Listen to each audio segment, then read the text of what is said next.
Aloha Cupcakes, we're going to try something a little different today. Now, I have a whole lot of brushes from a whole lot of places, but this is something a little different from pinstriping. These are going to be the Alpha 6 chisel brushes.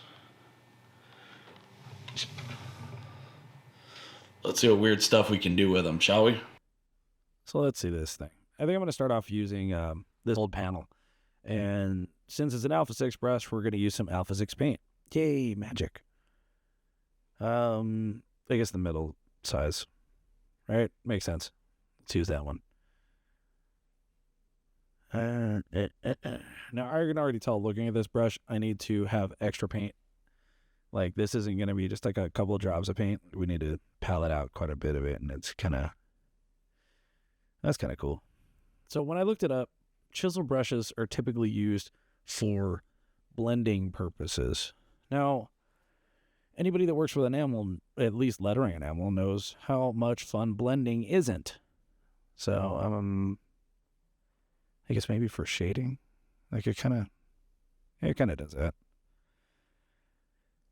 Like it's smooth, I guess. If I was going to do like some dry brush shading, this brush is probably pretty good for it. It's definitely got a good edge, so I can get into some very tight spots with it, so I can not have those weird little dispersal thingies.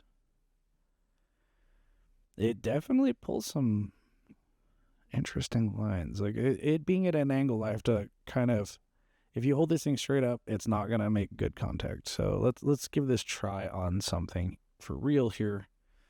This is just a canvas board, and I've got a piece of tape here so I can kind of work with an edge on it. Yeah, it is a different feel for sure. Like it's you got to get it just the right angle, or it doesn't cover well, which could be useful at, if you wanted to fade out a little bit. So I see how this is a blending brush. Like you can kind of mess with it and just do this. Typically, I would use an airbrush to do what I'm doing with this brush, so I could definitely see some practicality with it. But I am a pinstriper, and I've seen a few other people with chisel brushes doing some really crazy stuff like one of these with it. And yeah, it's a little different with this one. So I do have one of these brushes, and I've had it for a while now because I just bought one by itself. I wanted to see if I could do this because another pinstriper was doing this. So this is the first time I've had a set of these to work with, and I think now having a different size, or having the different sizes, changes how I look at this type of design work. Because this one's, I don't even know what size of these come in. I didn't look, but this one's considerably smaller than the one that I have. And it kind of, and it's got a different feel to it for sure. So I think the smaller gauges with this one, I'm going to have to mess with, and I'm probably going to have to take some time with them. Let's see if we can pull a couple of, I don't know that I would pinstripe with this thing, but I am definitely pulling a clean line with it. So, I mean, this could be pretty useful. Like, I'm kind of holding it straight up and just dragging the very tip of it. I don't know if you, hope you can see that. So yeah, this is definitely a different feel for me. And I know that these are more like traditional artists have these brushes, and they're very common with them, and they're like, oh, I have a drawer full of those. This is your first time using it? Loser. It's like, yeah, well, let's see what you can do with a scrolling brush, homie. So, I mean, it pulls a fairly clean line. Like, I don't know that I would letter with this thing. Well, you know what? This is going to be a letter now. Let's make this a letter. Okay, that little arch was kind of weird. Like, a lettering quill would have pulled that very differently than the way that this thing does. So, because it's kind of like it's painting with a flat object that kind of has a little bit of flex to it, but not a lot. It's super rigid. So,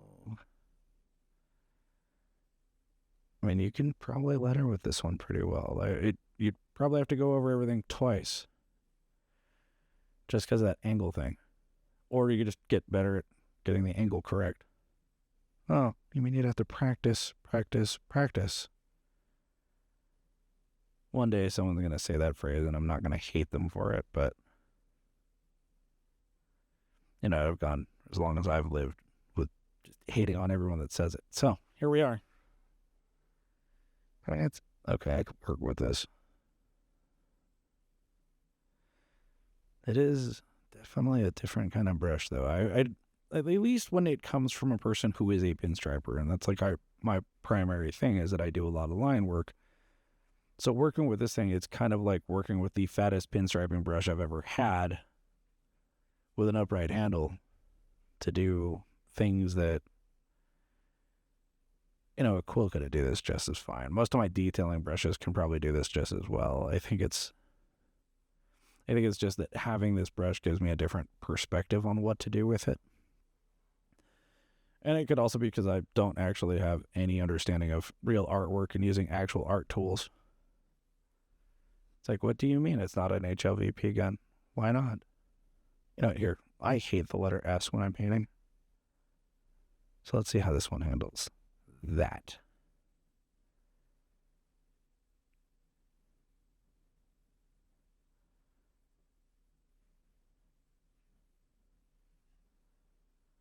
Okay, I don't hate that. I don't like it, but I never like how my S's look. Like even when it's like block lettering and it's completely drawn out and I'm just filling in the gaps, I still don't like the way they look. I don't hate that. And maybe that's something I could do with a quill. Like if I can just get it to sit flat and then ride on the tip of it, I might be able to do that with a lettering quill that way. All right, let's mess with this a little bit differently then. So lettering, yeah, you can kind of do it. I'm definitely going to have to spend a lot more time before I ever try to do a lettering job with this thing. But in theory, it is possible. Like if this is the only brush you got, do it. It'll handle it.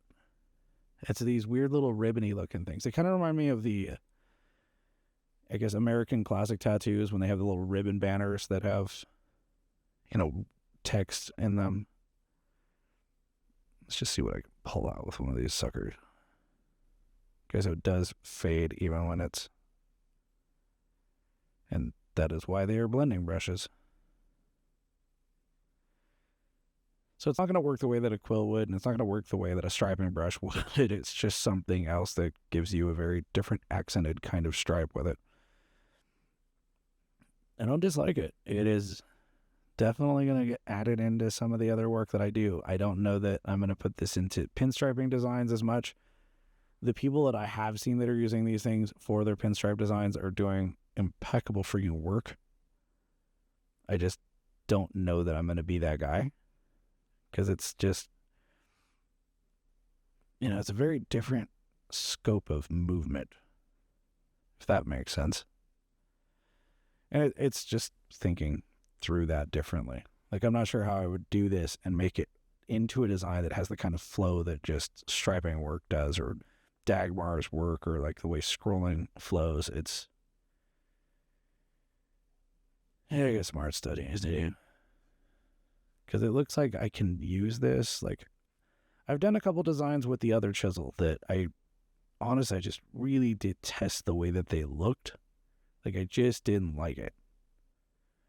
But I think with the different sizes, I might actually be able to compose something with this. It's just going to be a very different perspective from someone who is a pinstriper. Even doing my normal graphic type stuff, I don't think that this would work in that environment the same way. I do want to try to use it on something for shading purposes, though. It seems like that is a fun thing to do with this one.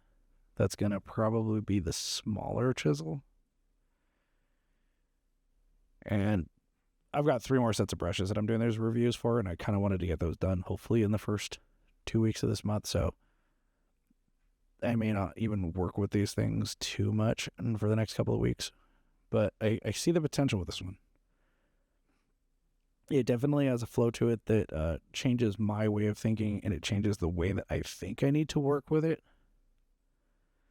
Like, I don't know when the last time I actually needed a grid for a design was, but I'm pretty sure that this is something that I'll need to grid out a design before I really dig into this one deeply. But if you're interested in these things, this is Alpha 6's chisel brush set. I believe it's available on their website. It came out with one of their subscription boxes recently, so just thought I'd give a review on them. So far, though, I could say that I like them. They're fun. I'll keep messing with it. Till then, I guess stay moist, my friends.